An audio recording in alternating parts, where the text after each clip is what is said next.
Hello everyone, साक्षी किचनमध्ये आपलं स्वागत आहे। आज आपल्याला एक रेसिपी पाहायची आहे, ती आहे म्हणजे उपवासाची रेसिपी।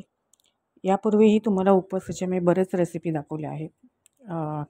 माझ्या चॅनलवरती त्या रेसिपी अवेलेबल आहेत, जसे उपवासाचा डोसा, थालीपीठं, बटाटे वडे, असे बरेच काही पदार्थ मी उपवासाचे तुम्हाला यापूर्वीही दाखवले आहे।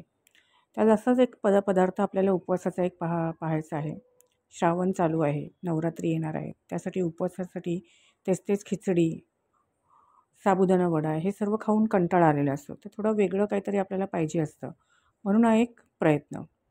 जसं आपण साध्या आंबोळ्या बनवतो किंवा आपण चिला म्हणतात काही जण, काही आंबोळ्या बोलतात काही जण, तसाच आपल्याला एक पदार्थ उपवासाचा बनवायचा आहे। तर आपल्याकडे रेसिपीकडे वळण्याच्या अगोदर जर तुम्ही माझ्या चॅनलवरती नवीन असाल किंवा चॅनल माझं अजूनपर्यंत सबस्क्राईब केलं नसेल तर माझ्या चॅनलला सबस्क्राईब करा, लाईक करा, शेअर करा, जेणेकरून येणारे व्हिडिओज तुम्हाला पाहता येतील आणि त्यांचं नोटिफिकेशन तुमच्या मोबाईलवरती येऊन जाईल। म्हणजे माझा कोणताही नवीन व्हिडिओ स्किप होणार नाही तुमच्यावर।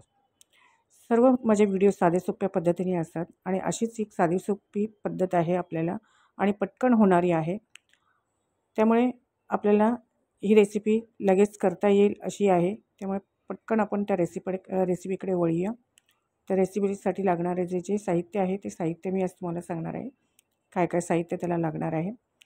जास्त साहित्य नाही आहे यासाठी आपल्याला लागणार आहे। उपवासाचे जे पदार्थ असतात जसं वरीचे तांदूळ, साबुदाणा आणि बटाटे, हे 3 पदार्थ आपल्याला हवे आहेत। या 3 पदार्थांपासूनच आपल्याला ही रेसिपी तयार करायची आहे। तर ह्याच्यामध्ये मी 200 ग्रॅम वरीचे तांदूळ आणि 100 ग्रॅम साबुदाणा घेतला आहे, एक बटाटा घेतला आहे। हे मी जवळजवळ 1 ते 1.5 तास भिजत घालून ठेवलं होतं। चांगले मस्त असे साबुदाणे पण फुलले आहेत बघा, मस्त असे, आणि वरी पण चांगली भिजलेली आहे। आता ह्याच्यातलं आपल्याला पाणी काढून टाकायचं आहे आणि आपल्याला हे ग्राइंडरमधून वाटून घ्यायचं आहे। तर त्यासाठी वाटायच्या अगोदर आपल्याला याच्यामध्ये अर्धी वाटी दही टाकायचं आहे। दही टाकल्याने काय होईल की त्याच्यामध्ये जो आंबटपणा आपल्याला आणायचा असतो, म्हणजे आपण पीठ आंबवतो साधे आंबोळ्या करताना, तर ते आपल्याला ह्याच्यामध्ये नाही करता येणार, म्हणून आपल्याला दही याच्यामध्ये टाकून घ्यायचं आहे। तर ते आपल्याला वाटतानाच आपल्याला टाकून घ्यायचं आहे। तर आता आपण वाटून घेतलेलं आहे मी हे पीठ हे, तर याप्रमाणेच आपल्याला कन्सिस्टन्सी ठेवायची आहे। जेवढं आपल्याला पातळ हवं आहे तेवढंच तुम्ही घ्या, पण जास्त ह्याच्यामध्ये पातळ करू नका, नाहीतर मग ते तव्याला चिटकू शकतं। तर याप्रमाणे जर तुम्हाला मिरची आणि जिरं जर आवडत असेल तर तुम्ही टाकू शकता, किंवा नाही जर आवडत असेल तर तुम्ही स्किप करू शकता। तर यामध्ये मी मिरची आणि जिरं टाकलेलं आहे आणि चवीनुसार मीठ टाकलेलं आहे। जास्त आपल्याला पीठ पातळ करायचं नाही आहे, मीडियम आपल्याला कन्सिस्टन्सी ठेवायची आहे आणि तव्यावरती काढून घ्यायची आहे। जर तुम्हाला बटर चालत असेल उपवासाला तर तुम्ही तव्याला बटर लावून घेऊ शकता किंवा तूप लावून घेऊ शकता। मी नॉर्मली काहीच लावत नाही आहे आणि अशाच पद्धतीने आपल्याला डायरेक्टली आपल्याला आंबोळ्या ज्या आहेत किंवा चिला आपण जो म्हणतो तो आपल्याला डायरेक्टली तयार करायचा आहे।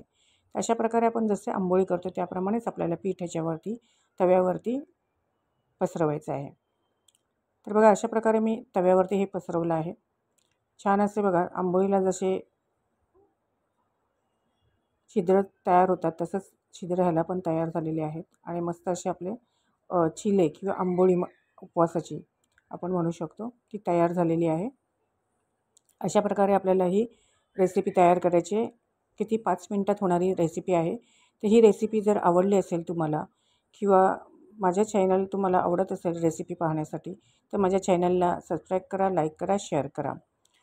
तर अशा प्रकारे आपल्या आंबोळ्या चिला तयार झालेला आहे। अशाच साध्या सोप्या रेसिपीजसाठी माझ्या चॅनलला फॉलो करा, लाईक करा, सबस्क्राईब करा। तर साध्या सोप्या पद्धतीने ही रेसिपी तुम्हाला दाखवलेली आहे आणि जर ही रेसिपी तुम्हाला आवडली असेल तर कमेंटमध्ये ज़रूर कळवा मला की तुम्हाला ही रेसिपी आवडली आहे। छान असे आपले आंबोळ्या तयार झालेल्या आहेत। हा व्हिडिओ शेवटपर्यंत पाहिलात त्यासाठी खूप खूप धन्यवाद। Thank you for watching.